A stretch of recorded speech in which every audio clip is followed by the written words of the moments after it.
16 বছর পর বাবার আর সন্তানের দেখা।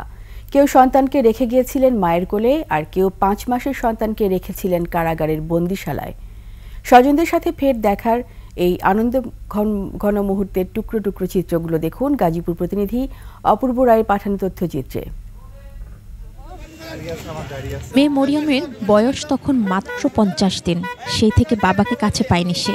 বিডিআরের সাবেক নায়ক বাবা বিল্লাল হোসেনকে 16টি বছর কাটাতে হয়েছে কারাগারে। দীর্ঘদিন পর বাবাকে এভাবেই জড়িয়ে ধরে ছোট্ট সেই মরিয়ম। আমার বাবার কোনো ভালোবাসা পাই নাই, আদর পাই নাই, আমার বাবার কাছে আমি যাইতে পারি নাই। এখন আমার বাবার কাছে আমি অনেক খুশি। 50 দিন বয়স থেকে আসছি, 50 দিন বুকটা ফাইটা জায়গা ভাই।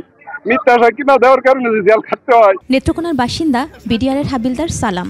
যখন বন্দি জীবন শুরু হয়েছিল, সন্তানের বয়স ছিল মাত্র 5 বছর। আজ সেই ছেলে পরিণত যুবক। এত বছর পর তাই পিতা পুত্রের দীর্ঘ অপেক্ষার অবসান।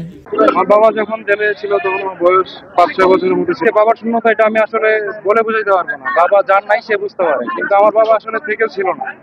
ক্যামেরায় ওয়াও, স্টাইল দেখাও, Xenon X21 পারলে ঠেকাও। বিডিআরের হাবিলদার ওমর আলী জেল গেটে সন্তান সোহেলকে কাছে পেয়ে এভাবেই কান্নায় ভেঙে পড়েন। সোহেল জানান, বাবা থেকে না থাকার কারণে সবকিছু থেকে বঞ্চিত ছিলেন তারা। বাবা স্নেহ পাইনি, তারপর বাবার যে ফিনান্সিয়াল একটা সাপোর্ট থাকে সেটা পাইনি, আমরা তো নিঃস্ব হয়ে গেছি। সৈনিক বারিকুজ্জামানের মেয়ে তামান্না মাত্র 5-6 মাস বাবার আদর পেয়েছেন। বাবাকে মিথ্যা মামলায় আটকে রাখায় বিচার চান তামান্না। বাবাকে কাছে পাই নাই, সরকারের কাছে একটাই দাবি যেন আমাদের বিচার দেওয়া হয়, সঠিক বিচার যেন করা হয়। মহিমা পলি, ডেস্ক রিপোর্ট, 21 টেলিভিশন।